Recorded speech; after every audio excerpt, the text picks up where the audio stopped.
Hey everybody, Rex Sparrow Leak Project. How the heck are you?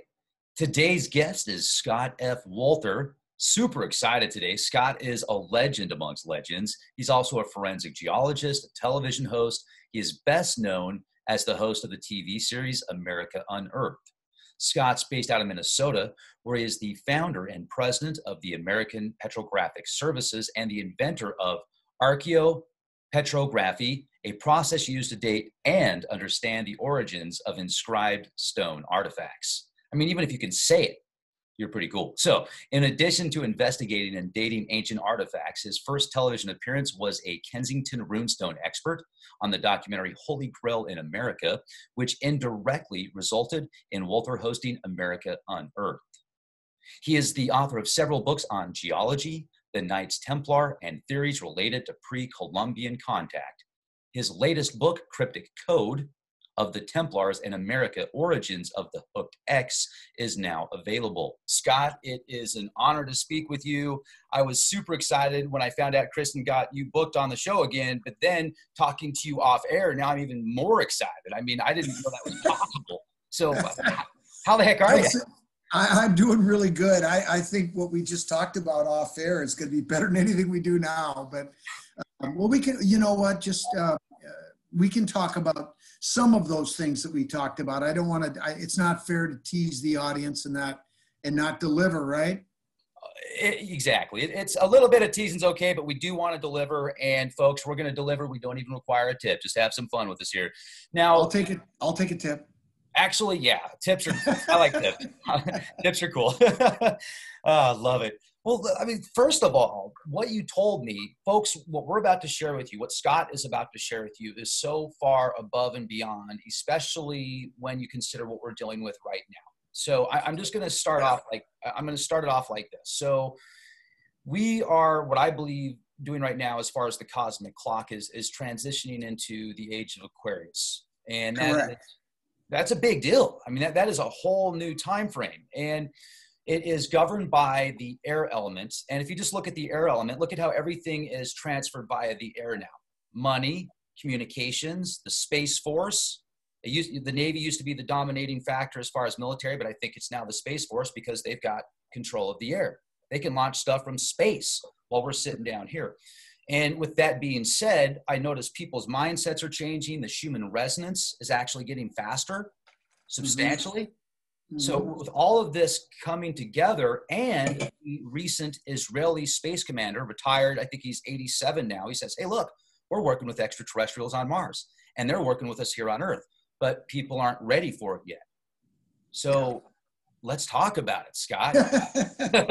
Well, yeah, okay. Well, that's a good primer there. And I think really what we want to call this, that people are not so-called ready for, is disclosure. That's the word that sort of sums up what this is all about. And, you know, just to take a step back, as you know, Rex, you know, I'm known primarily for my research on the Kensington runestone, the Newport Tower, Knights Templar, pre-Columbian Knights Templar in America, the handoff to the Brethren, and the founding of America and all that stuff. And, you know, that's a really, really important topic. It's something that's near and dear to my heart. And, you know, and I'll be perfectly frank with you and say that until this becomes the accepted narrative worldwide, I won't rest. Okay. And you know, we can talk about all this other stuff, but I think we know that there are certain elements out there, forces, interests, like the Roman Catholic Church, that really don't want this stuff to come out. But it's time. And you mentioned the age of Aquarius. I mean, part of disclosure, part of the revealing of the history of the Templars who founded our country, and a whole bunch of other things that people just are not aware of that we touched on our show. It's time these things came out and that they were accepted, because at the end of the day, we're at a really critical point in human history. And this goes directly to this subject matter that you're bringing up, that for me is a little bit kind of out of my standard ballywick, if you will. Like I said, I'm not known for this, but in the last year or two, I have been inundated with information from people who I trust that have helped me understand the whole subject matter dealing with extraterrestrials, you know, and the technology that that they have, that we as humans are now starting to understand and take advantage of, hopefully going into the future. But the issue that we have is for decades, going back to the 30s and even World War I, our government knew about extraterrestrials. And the policy was, we keep this under wraps. Nobody's going to talk about it. If somebody did, you could be killed. I mean, it was absolutely top secret. Well, in the last few years, that position has changed. And now it's, you know, the government's official position is, we need to talk about this. We need to let the world know that ETs do exist, that we're interacting with them. And we are at a critical juncture in the history of our species. And if we don't get things figured out, the future doesn't look bright, and they're not happy about it. They're disappointed in how we as cohabitators of this planet are not doing the job that they hoped we would do. So I guess, I don't know if that's a good introduction or not, but that's kind of the way this has sort of come to me. And I've been on a fast track learning curve for all of this phenomena. And, but I've had some help. So I'm coming along, I think, pretty well. And, you know, we can talk about whatever you want, but I think people that might be listening in that knew I was going to do this show, and we can certainly talk about Templars and out of place artifacts, if you will. But I'm really excited about this whole disclosure topic, and I know you are too. I am. I'm fascinated with it. And recently, some of the interviews I've had with very high level people in the disclosure movement. I almost came to tears the other day when I was talking to James Fox, because he did interviews with so many high level officials, and the disclosure to me at that point. And now what you're sharing is even it's beyond that. If it's true, and I think that it is, and you certainly believe it, and yeah. Your wife does, and I think we should talk about it. I think we should totally talk about it. This is a big deal, folks. So okay, well, yeah, I think it is a big deal too. And, you know, again, I just want to make it clear that I'm new to this subject matter, but I'm pretty good at vetting things out. So yeah, I do believe the person I'm going to talk about is legitimate, that he is who he says he is. And in fact, I have no doubt. Janet has no doubt. So real quick, Scott, let me jump in on that though, if I can. Yeah. Most people have heard of you. So for those that have heard of you, you need no introduction. For those that haven't heard of you, give them a quick introduction. And then I want to find out why that person chose you to be a part of this. Okay. Well, anyway,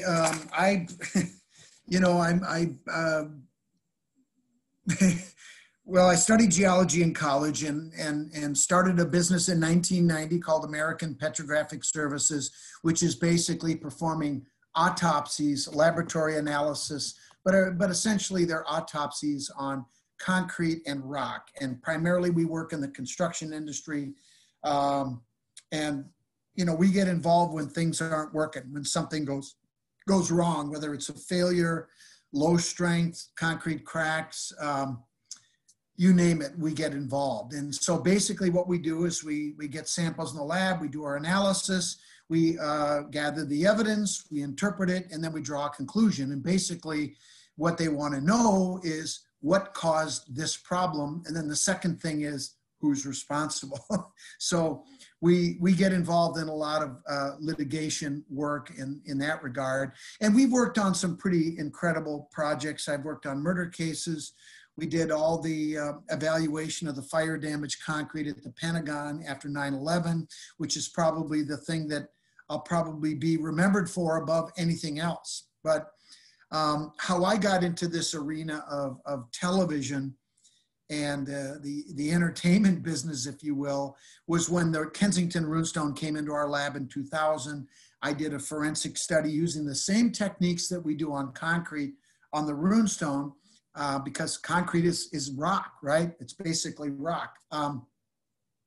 And I did a tombstone study. I compared the weathering with the weathering of the tombstones on the runestone, and it's old, hundreds of years old. And you have to understand, when that artifact first came into our lab, I never heard of the runestone before. I didn't know what they were talking about. I just tell people I must have missed school that day. I didn't know what they were talking about. But the one thing that I always trust is the concrete and the rock, because rocks don't care. They don't have egos. They don't have agendas. They just are. They have never lied to me, so I believe them. The runestone told me it was authentic. Therefore, once you say that, there's a whole bunch of other things that must be true based on logic. And a lot of people don't think about it like this, but it'll make sense to you, Rex, when I tell you. If the runestone's real, that means somebody carved it in the 14th century. They came from some place for some reason. And I knew that since it was authentic, that the answers to those questions had to be out there. It also means that everything in the inscription has to be consistent with the 14th century, because that's when it was carved. So I made 5 trips to Sweden over the course of 2.5 years and found everything. And of course, all this did was piss off the academics. And that's how I got into this world of alternative history. And you know, I quickly found out that there were many other artifacts that had been found here, and structures and sites that people have dismissed as hoaxes. So we started to investigate those, and it turns out most, not all, are not hoaxes. They're legitimate. And if they're legitimate, then somebody built them for some reason. And that's how this whole thing with the Templars in America started. And eventually I was asked to help put together a pitch reel for a show that would become America Unearthed. We did 4 seasons of it, in total, 49 episodes. I've also done work on some other series, including one that's going to be premiering here on Sunday on Science Channel. Viking Entertainment has a show called The American Runestone that's going to be premiering on Sunday. And I appear in a bunch of those episodes because they're talking about the runestone. And the 2 guys that are the hosts of the show, Peter Stomari and Elroy Balliard. Peter, you know, is a famous Hollywood actor who's from Sweden and has always had an interest in the Kensington runestone. And specifically, Olaf Oman, the guy that carved it, who was accused of creating it, who of course did not. But Peter was born in the town right next to Forsedalen parish in Sweden, where Olaf was born. I've been there. I've been there a couple of times. So anyway, Peter, you might remember the movie Fargo. You remember the 2 bad guys? You remember the guy that put his buddy into the wood chipper? That's Peter. So anyway, so stay tuned for that. But anyway, getting back to this whole thing, you know, America Unearthed, and I've appeared on a number of shows with primarily doing this historical work. But about 2 months ago, I received a phone call from a guy who said he was with the Department of Defense and started asking me questions, and it was a really casual conversation. He was super cool, easy to get along with. And he asked me if, you know, what I knew about extraterrestrials and about that whole subject matter. And I told him, I said, look, if you had called me 5 years ago, I would have said, I don't think much about this, thanks for calling. But in the last couple of years, I've just had almost serendipitously people that I've interacted with. I've been to one conference specifically, the Conscious Life Expo in February of this year. And I was part of a panel discussion, and they were really excited to have me there because I'm a hard scientist, although I haven't looked at anything. You can investigate the scientific method. The investigation process is the same regardless what the subject is, right? So you gather facts, you interpret those facts, and if you have enough information to draw a conclusion, then you draw a conclusion. So I basically said, look, I'm happy to look into this, but I need something to chew on. I need something to look at. So anyway, this started a conversation, and now we're well down the road on this conversation with this person. He goes by the name Holden. I know that's not his name, but it doesn't really matter. And really one of the first things that we did was I wanted him to convince me that he was who he said he was. And that led to a personal visit where he spent 3 days and nights at our home. And we had some really intense conversations, and we got along great. We drank a lot of bourbon. We stayed up late, and he drove around with me a couple times, and I had to take care of errands. And, you really get to know somebody when you spend time with him like that. He showed me his identification. I'm convinced he is who he says he is. And actually, you know what? He sent me a little write-up about what I should say, who this person is, because it's easy to say you were contacted by somebody, but I'm just going to read what he sent, if that's okay. Please do. All right. Now he wrote this, and if there's anything here that he's stretching the truth on, I'm going to call him out because he would expect me to, because we're now, I consider him a good friend. But anyway, he said, he is a down-to-earth government insider Jan and I visited with and vetted. And he is down to earth. That's a true statement. He can hold his liquor pretty good. I was impressed. Let's put it that way. We've utilized our own contacts within the Brotherhood, retired intelligence community, and even other researchers like Graham Hancock to verify his stories and his mission statement, so to speak. And that's true. I have reached out to various people who I trust that I already knew were into the whole topic of extraterrestrials, and they pretty much confirmed all the things that I shared with them that he had said. I should also say that he's a brother, although he had to recuse himself from being involved in meetings just because he can't have outside affiliations like that. But he is a brother. So that gave him street cred, at least on my part. We've had a lot of synchronicities with him that really are undeniable, family-wise, life experience-wise. When he showed up, he had just gone through the loss of a close family member to COVID, and actually was late getting here because of that, but he still made the effort to come. So that shows you his level of commitment. He's a veteran member of the intelligence community, working for the Department of Defense, and working as an advisor to an associate of both the various government entities, as well as the public-facing organizations, journalists, documentary filmmakers, and whistleblowers who continue to make the news. He knows all these people. Individuals like, you might recognize this name, James Fox, Commander David Fravor, Jacques Vallée, Dr. Stephen Greer, To the Stars Academy, just to name a few. Are these ringing a bell for you?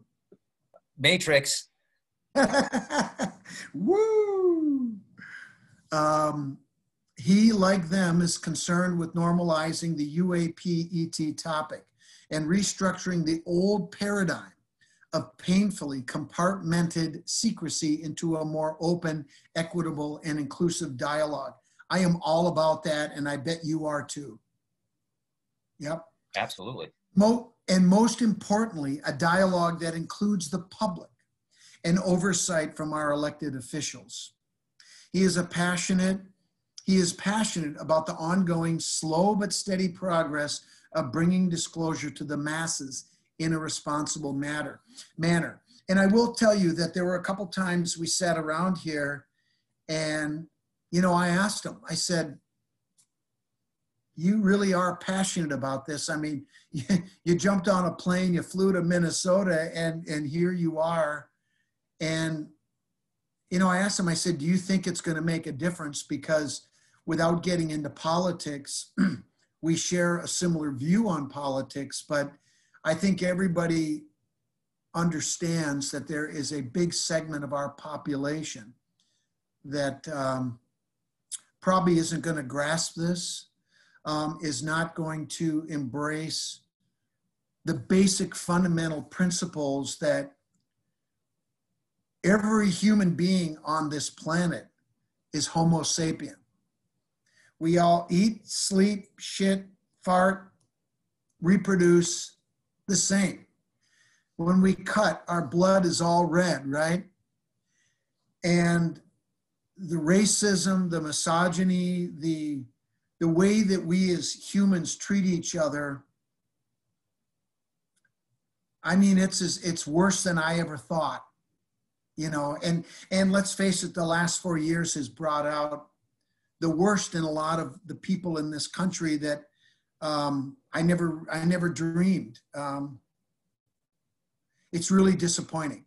And so part of his frustration and my frustration is that there are a lot of people here that just don't have the capability, the basic makeup to understand that. And before we can reach out and be responsible cohorts with these extraterrestrials, we have to clean up our own act. And that's really important. And we don't have a lot of time. We gotta get on it. And so that's part of the frustration that he expressed. And he said, some days I get so discouraged that I'm working on a project that is never gonna be successful. And I told him, I understand where you're coming from. It's easy to get down, but you can't quit. You can't give up. We have to try, right? We got to try. So I'm willing to try, and he's willing to try. So that's where we're at. The last thing here, he said, I wish I could tell you more about him, but we got to protect him as a source, because if for some reason he gets tipped off, he'll disappear, and that's the end of it. And I don't want that to happen. But we will share more about him in the future. He's promised me that. But the most important thing is, you know, we have a lot of learning to do, and we got to focus on the task at hand. All of our interactions have been positive. And as I said, you know, we're 100% on board, and we're willing to do our part, because it's rare that you get involved. And I've said this before, and we talked about this. It's not very often you get to be part of something that's bigger than yourself, you know, and this is certainly bigger than me, bigger than you, bigger than all of us. And so if we can make a difference, it's important that we do it. I'm sure some people are watching this or listening right now going, that's a bunch of hogwash, but it's not. It's true. And so I'm committed to doing my part. And I hope everybody out there will think about this, embrace it, and think about what can you do to make a difference. Let me jump in on that, Scott. And that's why I asked you at the beginning, you know, kind of why, you know, to give us a quick intro about yourself. And hearing you, and I already knew that. I know that probably 3/4 of the people listening already knew that, but there are those that didn't. Now they can hear that and say, oh, Now I get why he was contacted. I'm even listening to you say that, and I'm like, oh, so it was probably because this gentleman had seen you on America Unearthed, or he saw you somewhere. He probably did a little research on you, found out your credentials, and that you were legit researcher, forensics, and then developed your inventions, and then maybe as well as the ties that you have to Freemasonry. And he thought, okay, well, I can talk to this guy, and because of his position and knowledge, he is the perfect person to share this information with others. That's kind of what's going through my mind right now. You hit the nail on the head, and by the way, if I look away while you're talking, I'm getting texts from him right now, because cool. I told him we were doing this, and if I get in a jam, I'll text him and he can help me out. But yeah, and I'm not big on tooting my own horn, but one of the things that he did say was, he said, I thought you were credible, and that if you say something, most of the people, not everybody, certainly a lot of people are not my biggest supporters, but I don't consider that to be a genuine criticism, because if somebody has an issue with something that I'm talking about, whether it's the runestone or whatever, help me. If I made a mistake, I'm not perfect. Help me to understand. I'll fix it if I can. But that's not what it's about. It's they just don't like the conclusion because it doesn't support the narrative that they want to believe. Those kind of people I could give a rat's what about. But at the end of the day, I think the one thing about America Unearthed that I'm very proud of is it did not hurt my reputation. I think it enhanced my reputation. It definitely made me appear better than I am. But I said what I believe. I believe what I say. And if I see something that's BS, I'll call it. And if I see something and I don't know, I'll tell you that too. But I will say that now that I'm involved in this, I believe it. I don't know as much as I'm going to know. I'm learning constantly. And one of the reason that he said he contacted me, I think this is very important, and this is what I'm working on right now, is the fact that I'm a Freemason. He said there are connections between the whole ET phenomena and Freemasonry. And now that I'm starting to look at the craft in that way, considering some of the information that I have, I'm starting to see it. So I got a lot of work to do, but that's one of the areas that I'm focusing on. Let's talk about the ETs for a minute then. I've heard of so many different types of ET. The universe is quite large and they could be infinite amount of species, but with the recent disclosure of the Israeli space commander saying, hey, we're working with them on Mars and they're working with us here on Earth, they're not ready to show themselves yet because most people aren't ready and they need to know more about the ships. I thought to myself, oh, they're getting people ready to know more about these ships. They get them on the ships and then maybe they'll have them go working on Mars or something. That's just kind of what was going through my head. I could be wrong on that, but you said something in our last interview that really piqued my interest. And I brought up Sirius. I don't know if I said, are you from Sirius or are you serious? And you said that. Did it go over my head at the time? No, you were spot on. You said something to me that that I'm still questioning the origins. You said, look into that more, something along those lines about. Okay. Well, yeah. And so my understanding is, I'm just going to be blunt about it. The ETs that we're working with look like us.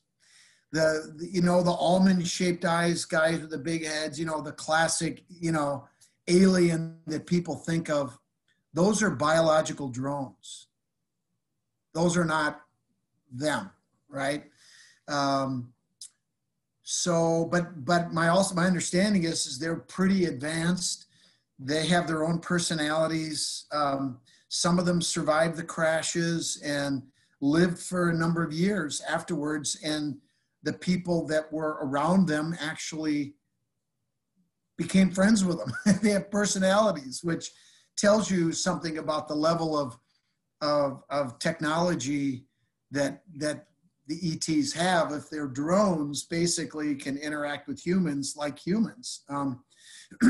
But yeah, and we have, well, there's just so many areas to talk about. I mean, I find it fascinating because it's so fresh and new. And, you know, on one hand, it was kind of hard to grasp at first, but now, you know, it's like anything else. When you get shocking news about something, you know, you're taken aback for a second, and then you sort of get your thoughts together, and then you go forward, right? And you just sort of deal with it, you know, like a death or something. But in any case, yeah, they're here. One of the things that I had heard, I found very interesting, and there's a connection to this series that you and I were talking about before that Holden had recommended that I watched, is a Netflix series called Dark. And it's 3 seasons, about 8 or 9 episodes. So it you know, you can burn through it pretty quickly if you like watching documentaries like that. But it basically involves a small town, several families of people, and the main source of income for everybody is the power plant, right? And so most people there work at the power plant or in businesses that support it. And a power plant with nuclear energy plays a role in the story. I'll leave it at that. But the reason I brought that up is I found it was an interesting parallel to some of the historical information I've heard about the extraterrestrials and interactions with us. And that they will not intercede with humans. They won't, you know, if we're going to do something stupid, they're not going to interject unless it involves nuclear weapons. And apparently they have interceded more than once. They will not let us destroy ourselves with nuclear weapons. So what that tells me is we have tried to do it more than once, and they just said no. But having said that, anything else that we might try to do to each other, they will just let us do, because they also believe in free will. So that is why it's so important that we talk about this topic, that the public understands they're here, and they are concerned about our welfare, mostly because of what we are doing to ourselves. And that has to do with, and I'm just going to tell you, people aren't going to want to hear this, but it is what it is. The number one problem is overpopulation. There's too many of us. And because of that, we have deforestation, pollution, global warming, all the rest of it. It's all a function of that, right? Depletion of our resources and poverty. I mean, all the problems we have are a function, either directly or indirectly, of overpopulation. And we have to get that under control. You know, and I don't know if we could get, you know, fertility rates seem to be dropping. Some people think the virus was, I'm not saying it was, I'm not saying that at all, but there's a lot of crazy stuff that's happening right now, and all of a sudden it's coinciding with disclosure. I just find it all and coinciding with the age of Aquarius, the dawning of the age of Aquarius. You know, just the other day, I think it was on Christmas Day, there was a documentary called The Last Pope. And I was interviewed on that documentary. And the thing that they wanted me to talk about was precession of the equinoxes. You're familiar with precession, right? Yeah. And, you know, the whole story of, you know, a 12th century Cistercian monk, Brother Malachy, who predicted that in 2012, now this was in the 12th century, said that in 2012, the current Pope would resign. The new Pope would not be from the old world. He would be from the new world. And he would be the last Pope. Hence the series, The Last Pope. And so I was asked I was interviewed and asked about how would a guy in the 12th century know about that? Well, if he understood precession, he would have known that according to the Mayan calendar, not every calendar has the same date. Most calendars put it at 2020, but in 2012 was when the age of Pisces, the fish, ended, and the new age of Aquarius was to begin. But what a lot of people don't realize is that, and let me just back up for a second and explain to the audience quickly what precession is. Precession has to do with the zodiacal belt that goes around the Earth. And as we look at it from Earth, there's 12 primary constellations of the zodiac that on the morning of the spring equinox every year, when you look to the east at sunrise, whatever the constellation is in the zodiacal belt that goes right through the eastern part of the sky, whatever constellation is there represents that age. If it's Cancer, Leo, Sagittarius, Capricorn, Gemini, whatever it is. And it will be there, and then the sun rises through it, and that's considered a sacred clock, if you will. But because of the Earth's wobble, that zodiacal belt slowly rotates over time. And for all 12 constellations to cycle through the eastern sky takes 26,000 years about. So if you divide that by 12, you get somewhere around 2160 or so. So that's the average age, 2160 years for each of those 12 constellations. The problem is they're not all the same size. So some are bigger, they last longer, some are smaller, and so, but they average out, okay? Now, if you look historically at precession and you understand the symbolism, all of a sudden a bunch of things make perfect sense. And you come to realize that precession serves as the backbone of the history of humanity. Now, I'll give you a few examples. You ready for this? Now, a lot of people don't realize this, but the Sphinx in Egypt that has the head of a pharaoh, that was carved about 4,000 years ago. The head was originally a lion's head, right? And it's facing due east. And you know when that was carved? About 10 to 12,000 years ago. And guess what the primary constellation of the zodiac was that the Sphinx, which was a lion at that time, was looking right at itself, right?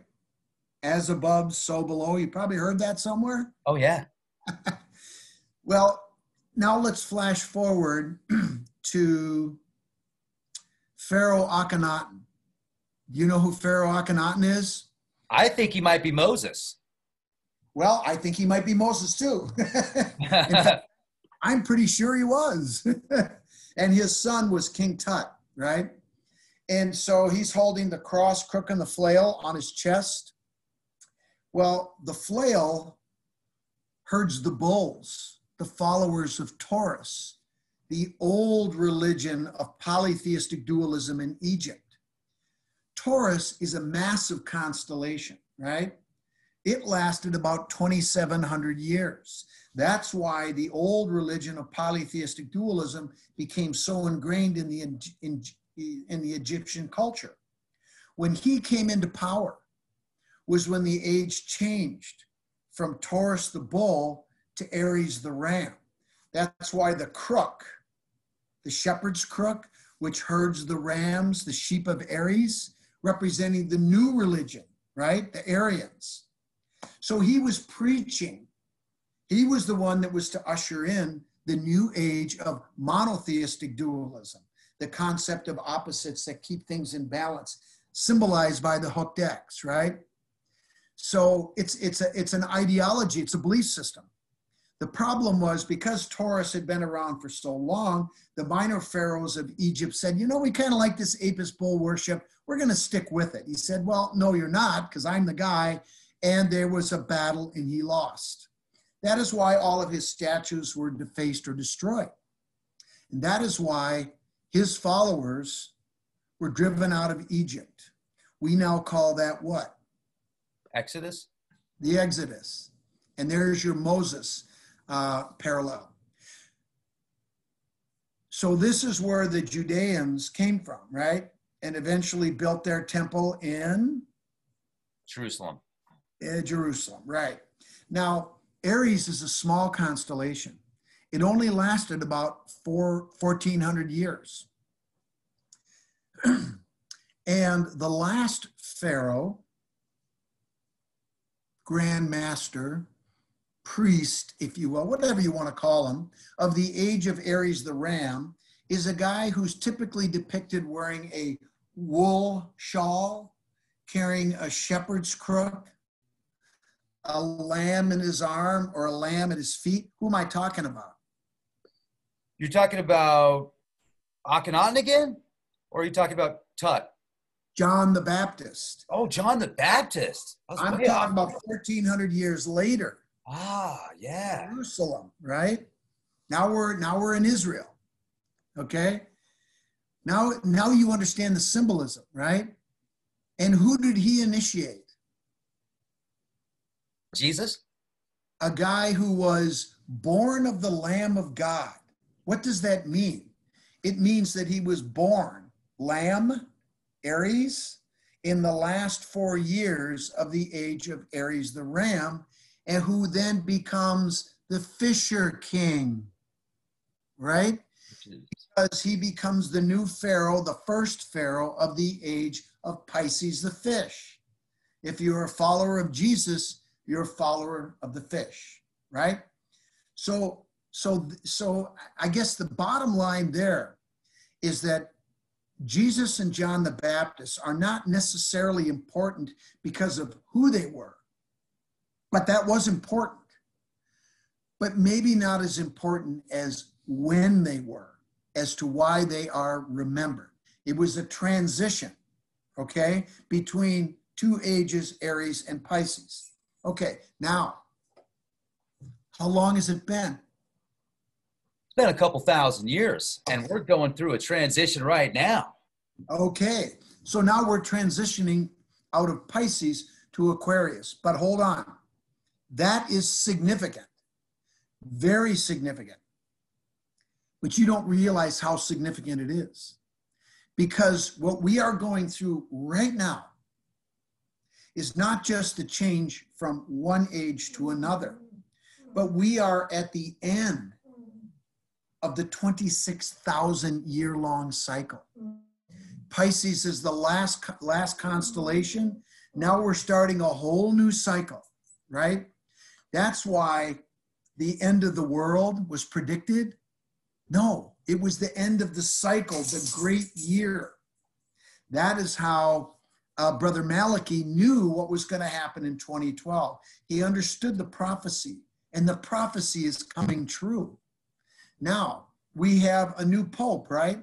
Pope Francis. Brother Francis. And he's different, isn't he? Yep. And is he going to be the last pope? Does it somehow tie into all this catastrophe and you know, the COVID and disclosure? Is all of this somehow? I'm not saying that it is. I'm just saying. What do you think? I think that all signs point to the age of Aquarius. I think that even the virus is airborne. The age of Aquarius is governed by the air. And I'm wondering if this fact that we've transitioned this 26,000 years approximately, if there's going to be a pole shift or a solar flare. Maybe that has something to do with the gentleman that paid you a visit, as well as the disclosure. And I also want to talk about this for a moment, folks, because if you think about disclosure, it's been, even you go back to von Braun, one of the developers of the nuclear bomb, I think was his Yeah. name, or Oppenheimer. Oppenheimer. And he said something about, well, here's the thing. Let me retrace my words here for a minute, because a lot of people think there's going to be a false disclosure, and then some people see it as legit. If you're biblical, if you're fundamentalist and biblically speaking, anything that's extraterrestrial, you're going to label as a demon, which I find very ironic, because I think they're probably saying the same thing about you. That person's demonic. I've been called a lot worse than a demon. I'll take demon anytime. I don't mean you personally, Scott. I'm just saying as a person. Like, I know people that are like, "Oh, I'll eat all the grays. They're all demons." And I'm like, well, they're probably saying the same about you, buddy. Well, finish your thought, and then I want to say something about the Bible. Okay, please. Yeah. So this is my working hypothesis on the Watchers. They were space travelers that were on Mars. They came to Earth because something happened on Mars. They fell in love with Earth women, and they said, well, if we do this, we're going to lose our citizenship with whatever they were doing on space. So they said, you're stuck and you're banned to Earth from now on. So they're like, fine, we're here. And that's kind of what I see. Because if you go to El Cairo, which is Cairo in Egypt, that stands for Camp of Mars. I think there's a strong connection there, biblically speaking. So I have a very close family member with high-level clearance that told me once, maybe or maybe not, that ETs look just like us. And it scared the hell out of most people because they do look just like us. Well, that begs the question, if they do look like us, how many do we run into on a daily basis or periodically, right? How do I know I'm not one? How do we know you're not one? I mean, I would think that they know who they are, but I'm not sure. Let's just get back to the Bible for a second. And the evangelicals that take the Bible literally, they're not going to like to hear this. And I'm just going to say it. The stories that you read, these biblical stories, they're allegories. They're not real. Now, some of the stuff is historical information, but most of it is allegorical. You're aware of that, right? Oh yeah, I think most of it's astrotheology. For sure. I'll give you a good example, and this is going to piss a lot of people off, but tough off. This whole resurrection story of Jesus? Yeah, it's the solstice, isn't it? Well, it's the winter solstice, which happens to be my birthday, which is kind of fun. You have the sun, which reaches its lowest point in the southern sky, right? And Jesus is often, symbolized by the sun. And of course, who is always there? And in this resurrection story, when Jesus does rise out of the tomb, who's there? First one to see him. I don't remember. Mary Magdalene. That's right. The one that was the prostitute, that whole thing. Right. When she was really his wife, if they even existed at all, which I think they did. But the whole allegorical story is about the sun, which stands still for 3 days, right? When it's in darkness, in the tomb. And then it is what? It is resurrected. It comes back. And who is always there with the sun? Venus. Isis. The goddess, symbolized by the Magdalene in this case. So when he reappears, she is there. Dumazid and Inanna. It's all the same. It's the same story. In Egyptian iconography, it's Isis and Osiris, but it all goes back to what's in the heavens, right? So when you're reading these stories in the Bible, think astronomical, right? Just like you said. And that to me is probably the best and easiest example to follow. I've been following Venus for years and years, and you know, we just had a beautiful conjunction that just happened again on my birthday on the 21st when Saturn and Jupiter were together. You know, that was following the same track, right? They follow the sun as well because they follow that same belt. I don't know. It's weird. You know, the Bible on one level is for people to understand, but then there's a whole nother level to it that unless you're initiated and you're taught how to read the signs, symbols, and tokens, you're never going to understand the astrotheology that you talked about that's going on here. There's a really good book that was written back in the late 1800s by a guy who lived in England, who was a Freemason, who had an epiphany about this, and that the Bible was allegorical stories about events that were happening in the heavens. And he didn't know what to do. And so he wrote to his Grand Master, who said, you need to write to this priest. And he didn't know what to do. He's like, I've made this discovery and I don't know what to do. So he sat down with the priest, who was also a Freemason. And part of the reason he didn't know what to do is he feared that if he wrote about this, that he would be persecuted, right? For heresy. And the priest said, you know what? If you believe this to be truth, your truth, he said, then publish it yourself. Do it anonymously if you want. So he ended up doing that. And that book is called Veritas, which is Latin for truth.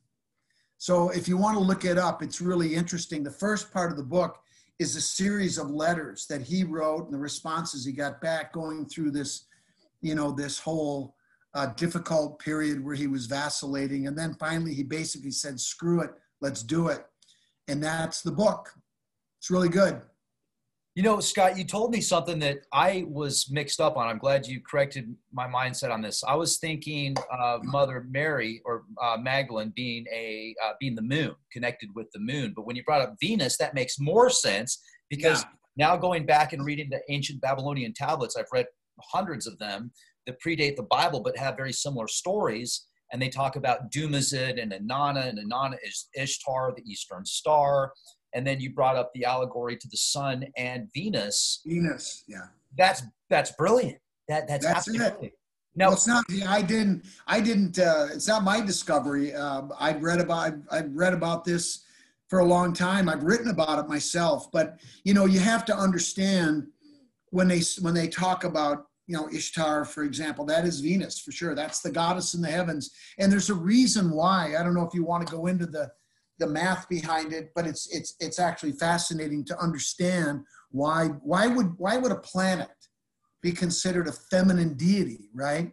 Where did that come from? Why is that?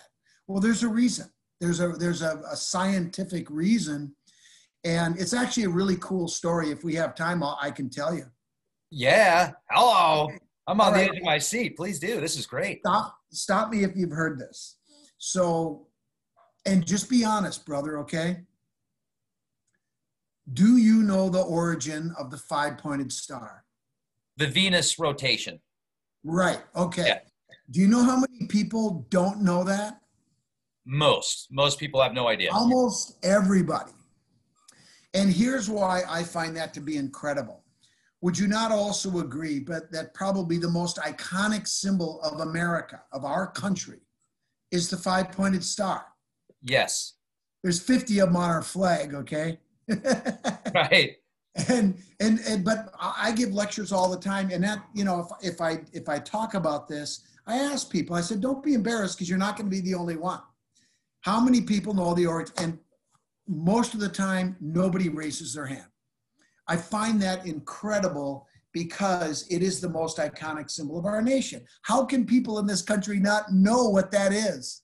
Well, the reason for that, like you said, is because as we view astronomically the movements of the planet Venus from Earth, over 8 Earth years, it will make a five-pointed star. It's kind of a spirograph sort of movement, but it makes the five-pointed star.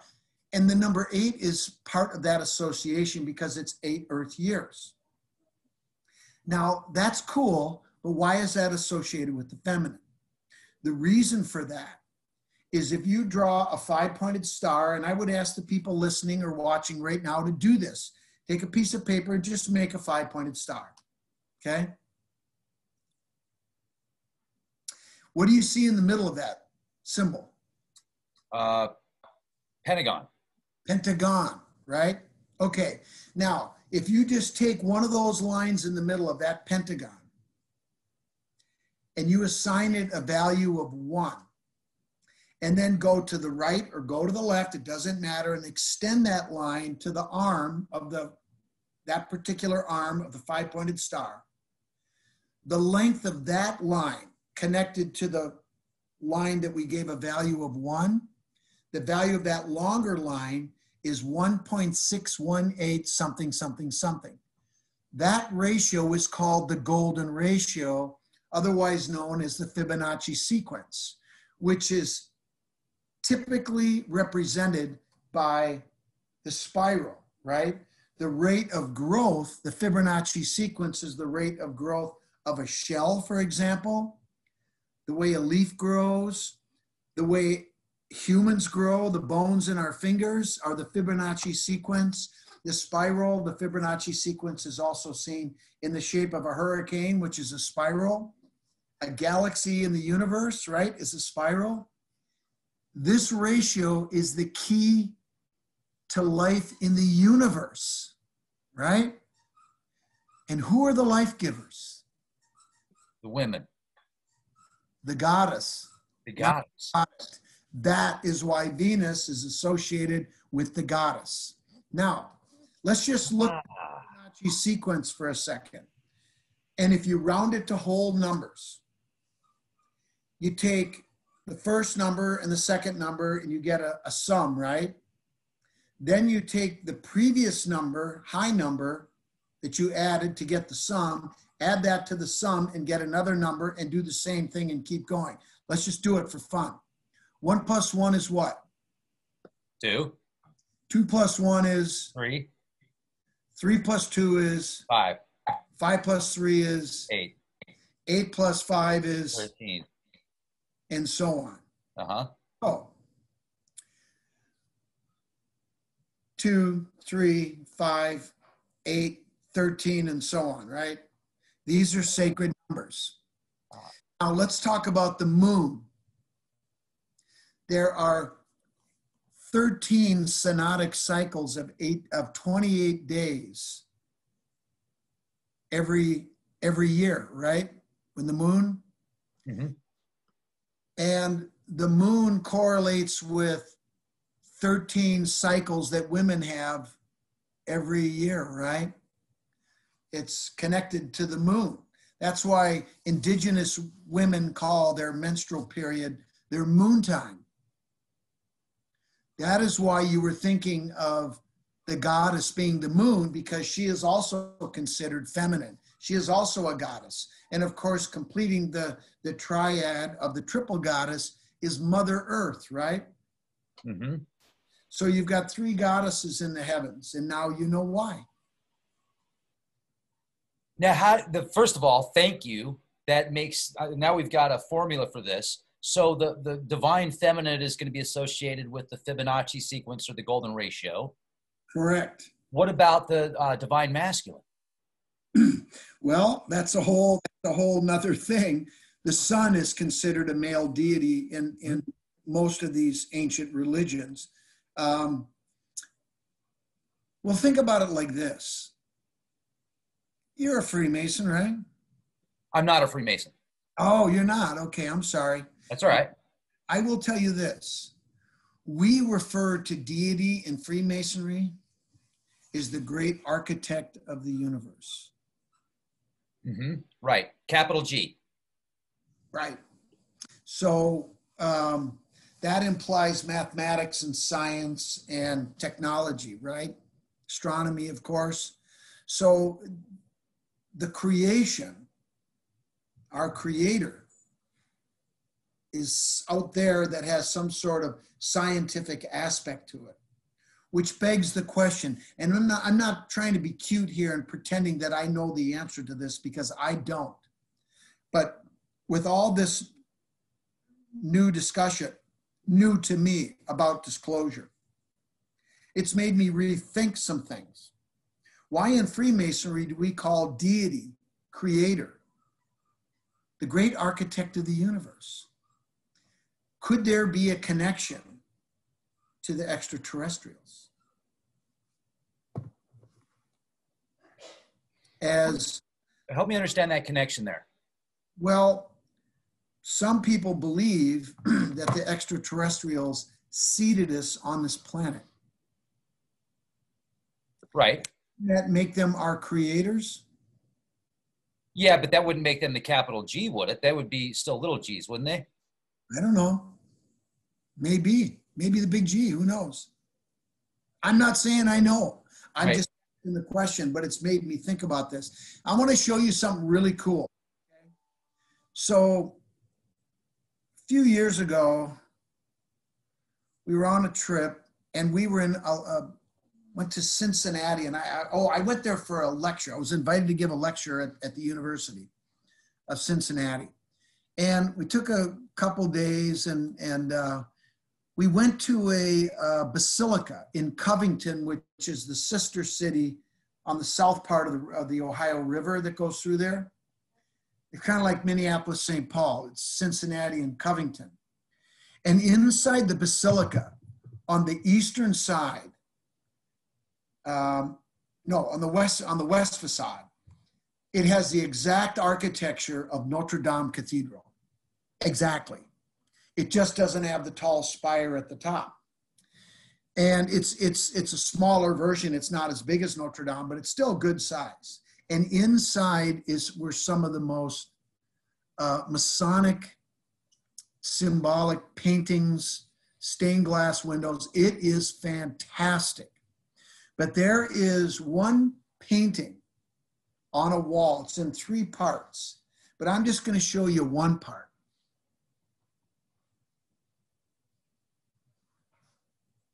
Okay? So we got, now in my new book, Akhenaten to the Founding Fathers, in my new book, Cryptic Code of the Templars in America, I reveal a secret that the colors of the Magdalene are orange and green, sometimes red and green. But you can see the woman at the base there. She's got orange and green and red. That's the Magdalene, right? And that, of course, is Jesus up there, right? Wait, let me see here. Hold on.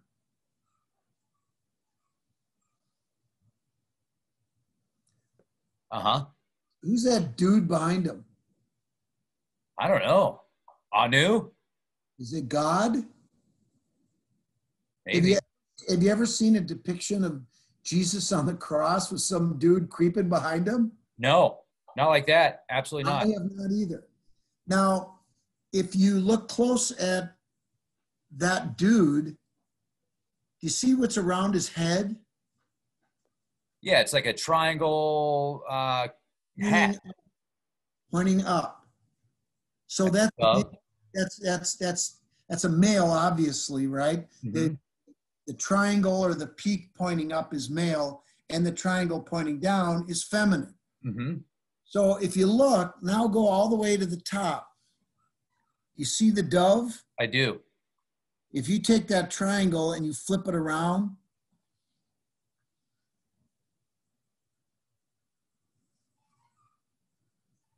that triangle will fit perfectly with the point down. The dove symbol of the goddess, the ancient, the sacred feminine, and the symbolism is she's making a downward pointing triangle. Okay? Okay. So, cool stuff. But there's something else in here that's crazy. And of course, the dove is on top, right? Above the one. That symbolism isn't accidental. But I want you to notice one more thing.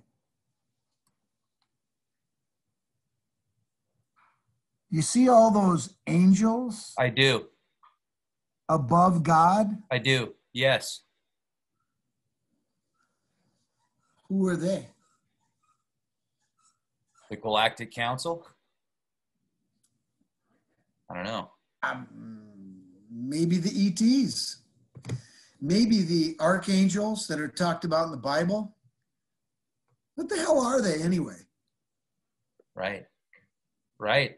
I mean, Ezekiel's will and Enoch, the book of Enoch that was left out of the Bible, and the Watchers, and there's, in my opinion, plenty of evidence to suggest and to show extraterrestrial intervention. Now, the question is, were they here before us? And are they? Oh yeah, for sure. That's what I believe. Yeah. If they needed us here, they had to be here before, right? Right. Right. So the question is, why? Why did they modify us? Do we follow the ancient Babylonian myths about how we were genetically altered to do work for the gods? Or maybe. Yeah, maybe. I don't know the answer to that. Maybe I can ask Holden that, but I don't know if he knows the answer either. But I'm just rethinking all this stuff now and kind of wondering,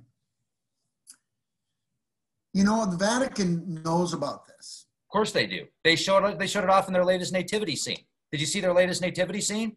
No. Yeah, they were showing off an ancient Sumerian astronaut. Oh, really? Yes.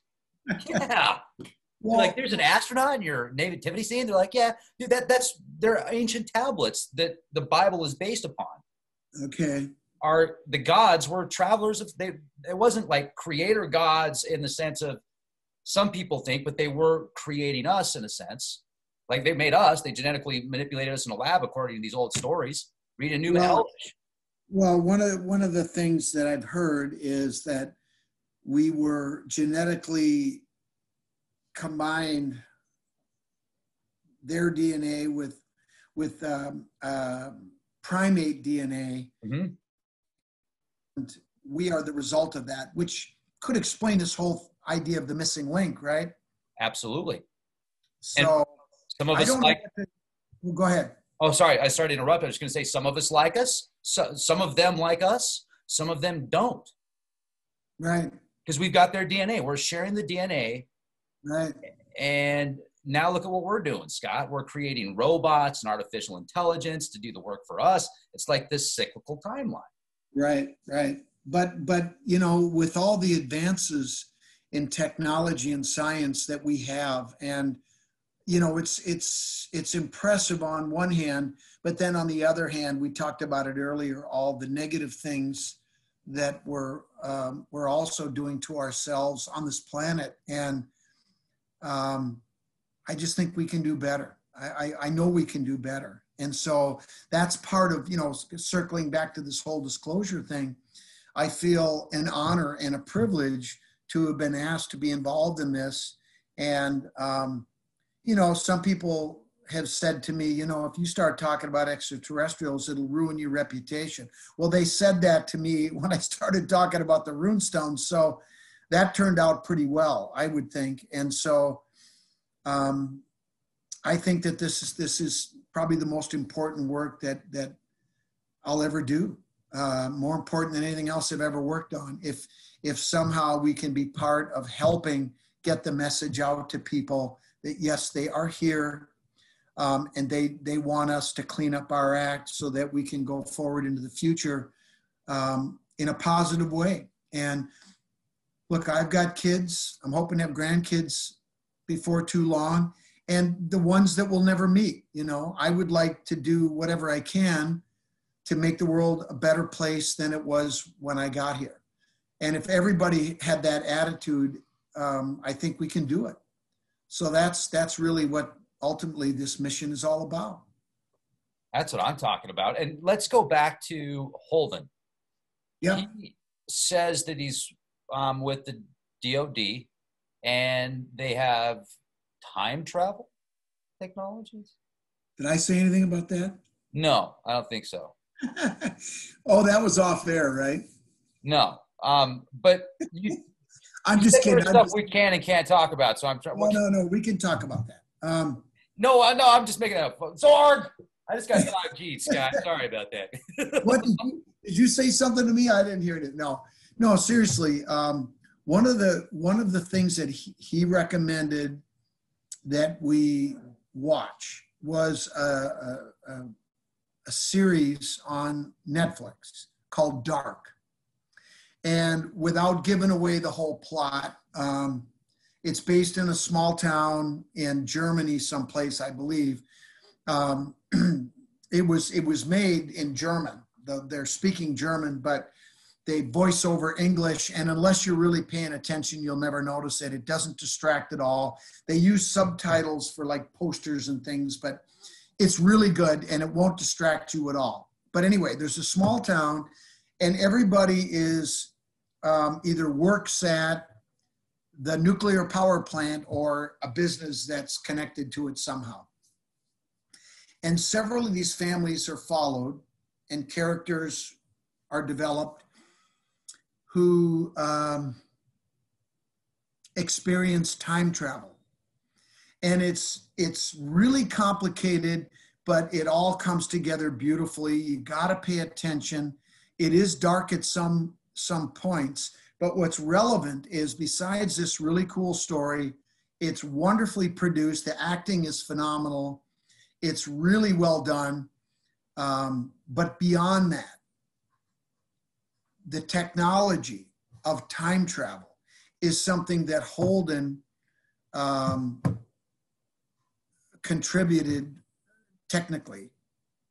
And basically what he told us is that this technology exists, that time travel is true.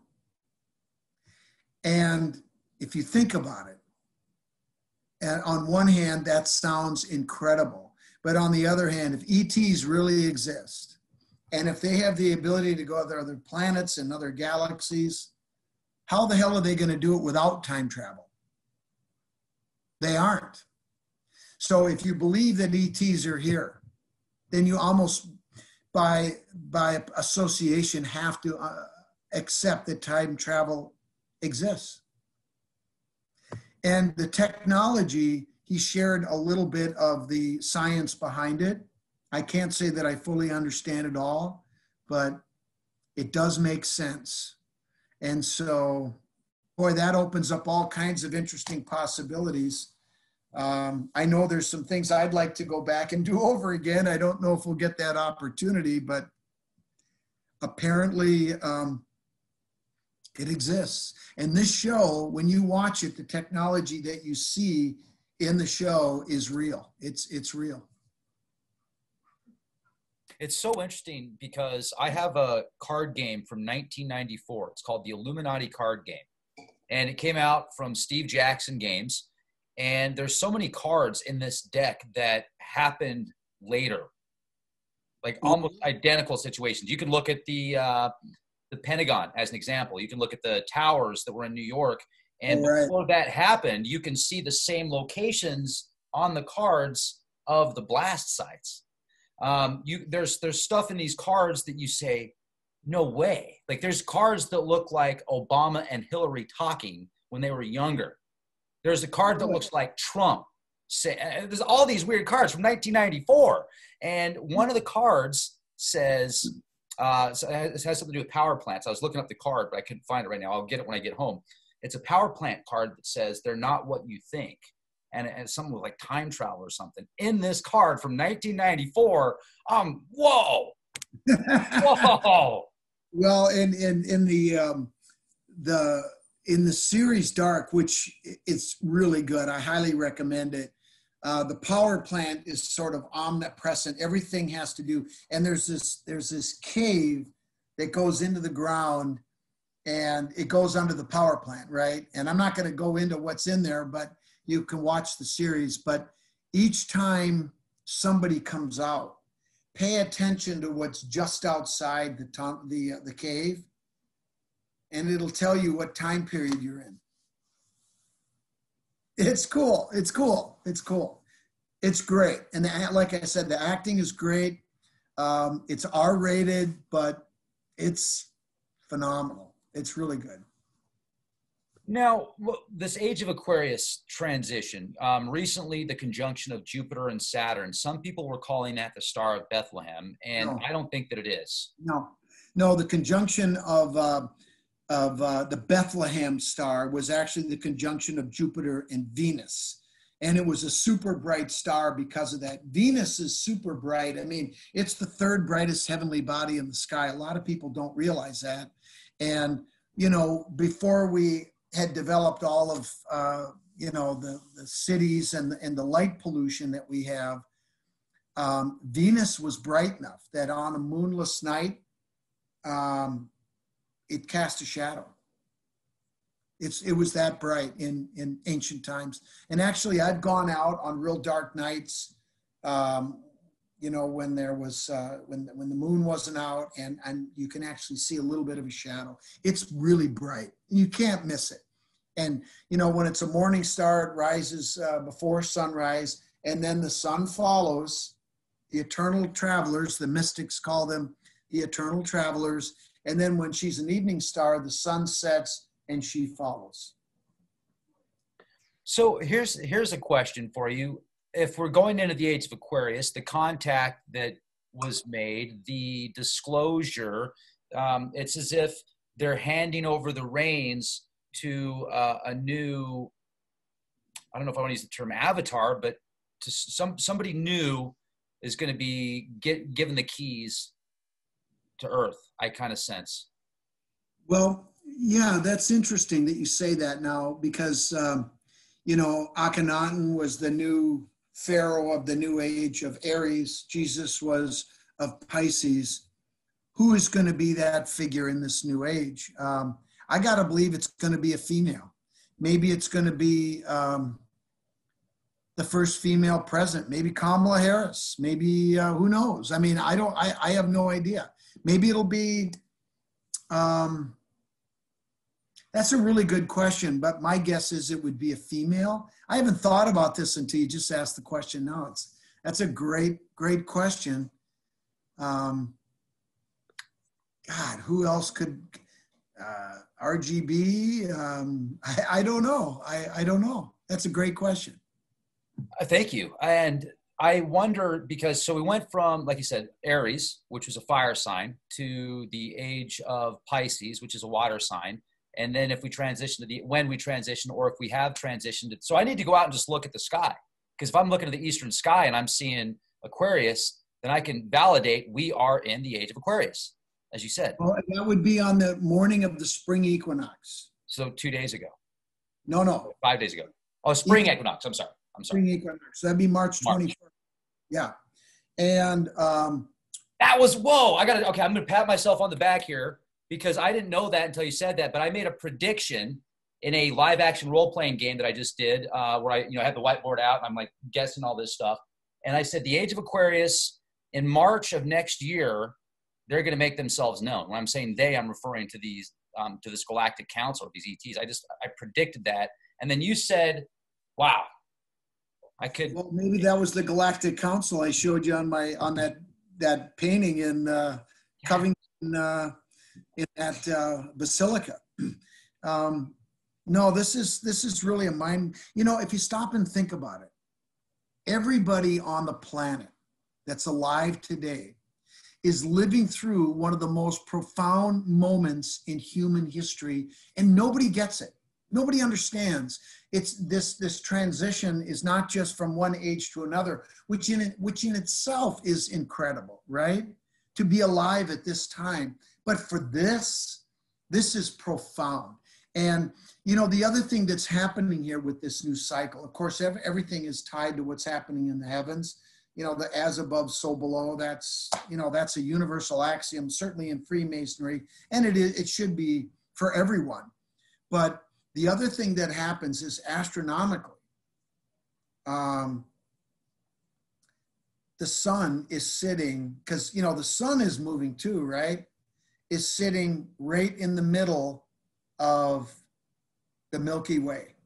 So again, it's dualism, you know, it's split in half, right? Now it's starting its new cycle. So this is where it all begins and this is where it ends.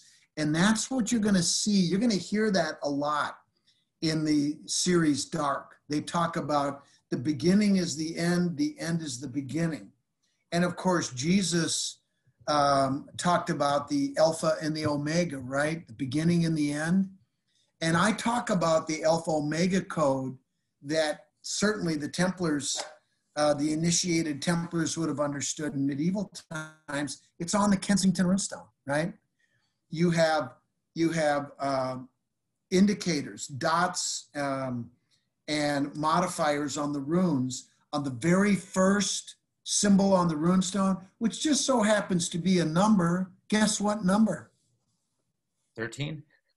8. 8. 8. That's the Templars' number. Of course, they love the number 13 as well. And it's not a coincidence that the church demonized the number 13 and put the Templars down on what date? 13th, Friday the 13th. And did you know that the charter for the Knights Templar, for their original charter that was signed on a papal bull by the Pope, that was written by Saint Bernard de Clairvaux, was written on January 13 of 1129? Bet you didn't know that, did you? Had no idea. At the Council of Troyes in Troyes, France. By the way, remember this brother Malachi, the Cistercian monk I was telling you about in the early 12th century? Mm-hmm. You know who his best friend was? Bernard de Clairvaux, the same guy who wrote the charter for the Templars. Must be a coincidence, right? Total coincidence. And he understood procession, which makes me wonder who taught him. Bernard, perhaps. You know what's cool? I'll just tell you a little bit about Malachi. Malachi founded the first Cistercian abbey at Mellifont in Ireland. The very first Cistercian abbey. Bernard told him to do that. And Malachi, before he founded that abbey, was a priest in Ireland, and he wanted to make a pilgrimage, and he did, to the Holy Land in Jerusalem. On the way, he had heard about this amazing monk named Bernard. So he stopped at Clairvaux, Bernard de Clairvaux, the first daughter abbey of the first one in Citeaux. And he was so impressed with the strict asceticism and just the way that Bernard and the monks were at Clairvaux that he wanted to stay. He didn't want to leave. So on his way back from his pilgrimage, he spent a lot of time with Bernard. They became best friends.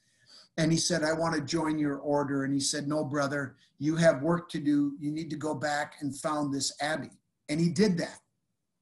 Well, on the Granges, which are the lands of the Cistercian abbey in Mellifont, there is one of the most incredible megalithic sites in the world that, in my opinion, is more impressive than Stonehenge in England. Do you know what I'm talking about? I don't. Have you ever heard of Newgrange? Yes. That is on their lands at Mellifont. And you know, everybody talks about the primary alignment, where the sun, when it sets in the western sky on the, oh God, I hope I get this right. I screwed it up one other time. I think it's on the winter solstice at sunset. The light of the sun comes all the way down the chamber and illuminates the back wall in the middle of this thing. This thing is like over 400 feet in diameter, right? It's huge, it's massive. And it's all standing stones going inside. But you know what the most accurate alignment is on that same day? Is Venus. When she sets afterwards, the light of Venus goes in and illuminates a triple spiral on the stone, carved on one of the stone walls at the back of the chamber. Oh man, that's cool. And guess what? Those pesky little Cistercians did excavations into that mound. What were they doing there? What did they know? They knew all this stuff. That's amazing. You know, there's petroglyphs in Utah and Arizona, New Mexico, and Colorado that you can find all around the world. And what I believe some of these gods and goddesses were that are in even hieroglyphic form, they seem to be very similar to the petroglyphs in the Four Corners, but the ones in the Four Corners just seem a lot more elementary. I guess they're not as intricate and detailed. So I think a lot of times, even the natives, if you go back here in America a couple thousand years ago, they were seeing these crazy events happen in the heavens. And so they're writing them down in stone because. Of course. Yeah. And you know, it's interesting. We have some indigenous friends who are members of a secret society within the natives called the Medewin. And it's basically Freemasonry of the natives, right? Now, I've talked about this in my last two books, but this is a really important thing because I always wondered, you know, when I was working on the runestone, the runestone was found in the geographic center of the continent, right? This is 130 years before Chris didn't discover America, that already had millions of people living here. You know that guy? Oh, yeah. Oh, yeah. Somebody before him, 130 years before him, got all the way to what is now Minnesota in the center of the continent. Why is it that nowhere ever have I ever heard anybody talk about the Templars getting to Minnesota? Who are they going to have to interact with to get there? The indigenous people, right? Now, how did that go? What did they do? Walk up and say, okay, we got these swords and we're just going to do what we want? That's not what happened. The initiated Templars who were practicing Freemasonry interacted with the brothers that were practicing their own type of Freemasonry. In fact, it was the same thing. So they aligned with each other. They shared rituals together. They became, in the words of the Medei I've talked to, blood brothers.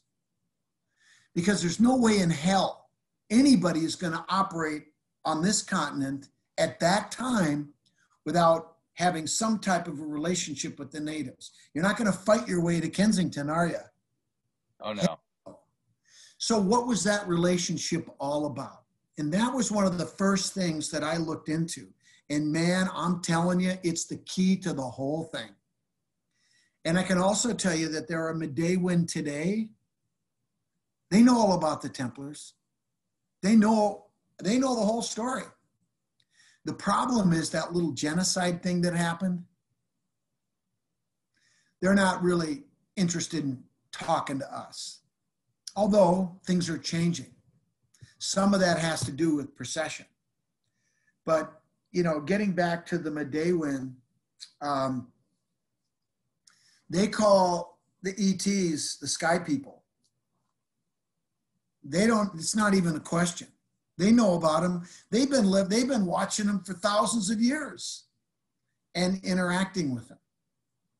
So that, you know, to tell you the truth, one of the most compelling pieces of evidence that have helped me with this whole ET phenomenon and disclosure has been some of my indigenous friends who's because I asked them, I said, you guys must know something. He laughed. He said, yeah, sky people. We know all about them. And so they just accept them as part of their world. It's part of their cosmology. It's not even a question. And we white people are so primitive and so behind and, you know, treat indigenous people like they're savages, right? When if you stop and think about it, can you name any other culture on the planet that lives more in balance with it in its environment than indigenous people? No way. They kind of got it all figured out. Right. Oh, yeah. Did they have heart disease and cancer before? Not unless they're stuck on a reservation that's full of uranium. Well, I'm talking about before we came, right? No, not that I know of. No, not at all. Until we came along, we're like, put them on the uranium. That's terrible, man. Yeah. Terrible. Well, you know, and so what can we learn from them? You know, because I mean, it's, if you stop and think about it, it's so obvious. And we think we're, you know, a lot of us just think we're so smart. And all I can say is this. A wise man once said to me, in fact, I visited this wise man. He's 93 years old. He lives about 15 minutes away. You ever heard of a guy by the name of Bud Grant? Mm-mm. You ever heard of the Minnesota Vikings? Oh, yeah. He was the guy that took him to 4 Super Bowls. Oh, man. Okay. Don't ask me anything about football. He's in the Hall of Fame, dude. Nice. One of his sons was my best friend, and he passed away a couple of years ago. He had brain cancer, but anyway, his dad, Bud, well, of course, I've known him for 40 years. Bruce and I played college football together. We used to go to his house all the time. And, anyway, long story short, Bud, if you ask people in Minnesota who the most respected personality that everybody, over 40 knows, they'd say either Walter Mondale, but more people would probably say Bud Grant as the person who has the most respected person in this state. And I'm privileged to call him a good friend. Well, a couple of weeks ago, we were over at the house, and he calls me around Christmas time on his son's birthday every year now. And we were reminiscing, and I said, Bud, do you remember the day I was over here? It was during college. We were playing basketball. We all came into the living room, and you were watching TV, and I'm blabbing away, right? And you turned around, you said, Scott.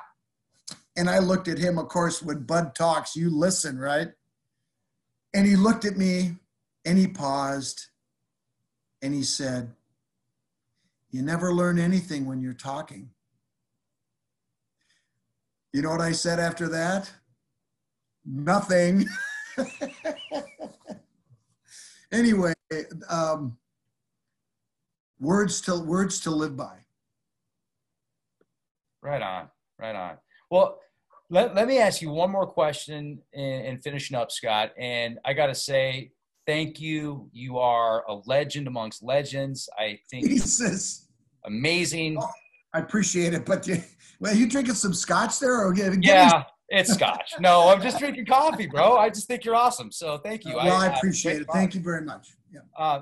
Great vibes. And the last question is, so remember I told you about the Age of Aquarius, right? And I was paying homage to this new leader of the Age of Aquarius. And I'm like saying thank you in my mind. And I had the most visual image of somebody, like when I did it. And it was a guy, though. It wasn't a female. It was a guy that looked Mayan. And he had an X on his face, like an X. And I could see it plain as day, man. I was like, oh, because usually I'm more kinesthetic. I can feel stuff, but usually I don't have visuals like that. So at that time, I thought to myself, there's got to be something to it. So the X itself, you wrote a book on the X, and I don't know what. Booked X. Yes, the Age of Aquarius. Where is it? Cryptic Code, the Templars in America, and the Origins of the Hooked X. Right, yes. And so then I thought to myself, okay, what does this X represent? What does this represent? Does it represent the crossing? Why did he look Mayan?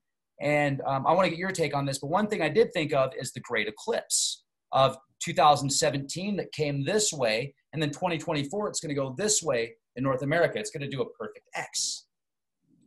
So, but anyway, that's just kind of what came to my mind. And then I read your book. So what do you see with that, what I saw? Just crazy imagination, or do you think there's something to it? Well, no, I think, the X symbol can be, look, the symbolism behind it and the meaning can be really a bunch of things. I mean, one of the ways that I look at it is, you take an X, and if you chop it in half and you pull it apart, you have a V, which is a vessel, a symbol for the female. The one below is a peak, the sword, the phallic, the symbol for the male. And combined in an X, you have the allegorical union of male, female, heaven and earth, good, bad, light, dark. This concept of dualism, right? Balance. Keep things in balance. So the cosmology of these Mayans, they understand this concept.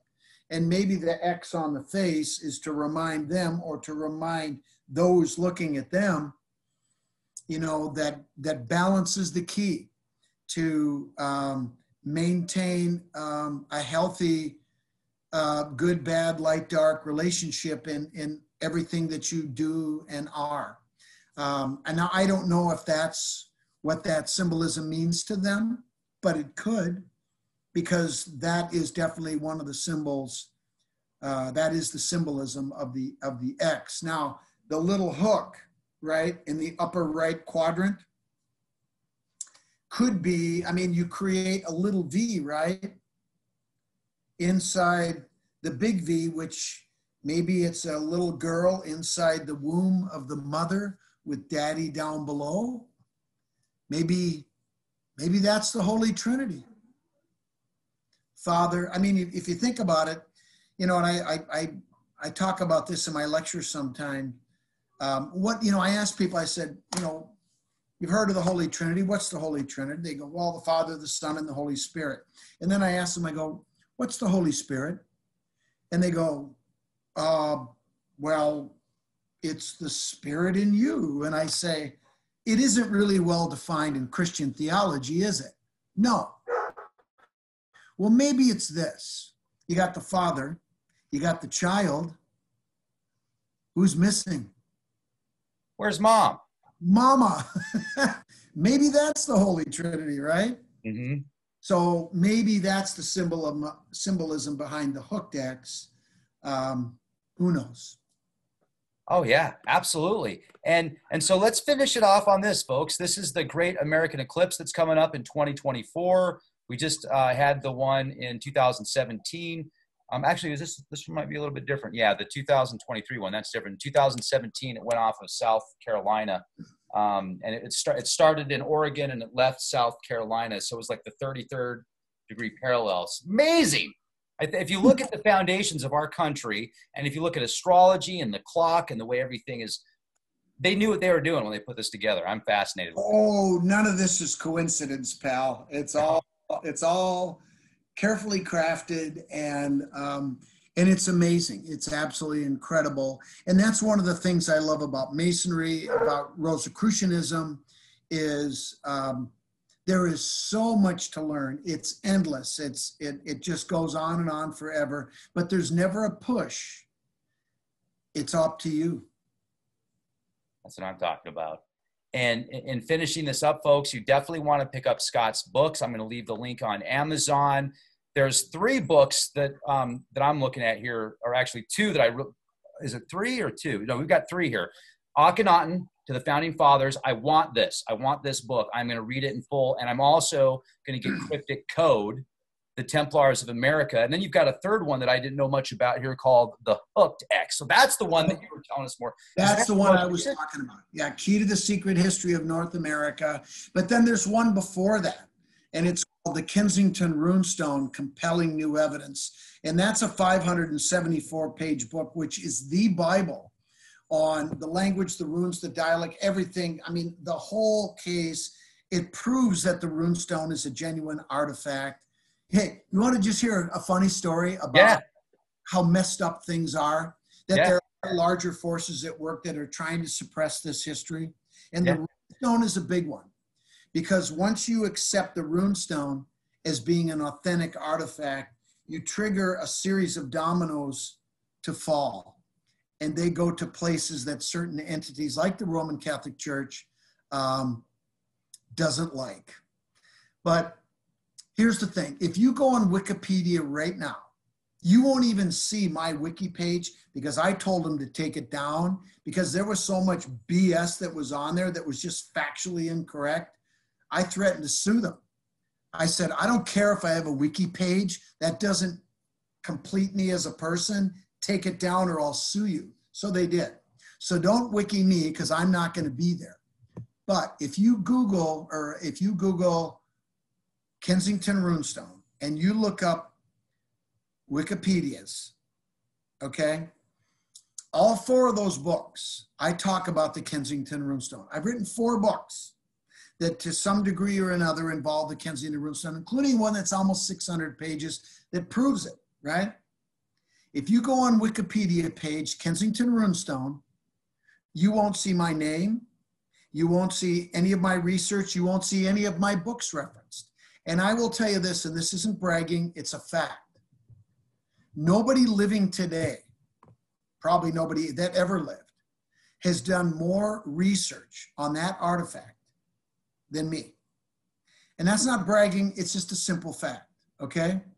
But yet my name will not appear on that website, nor will any of my books. But I'll tell you what you will see. You will see this book right here.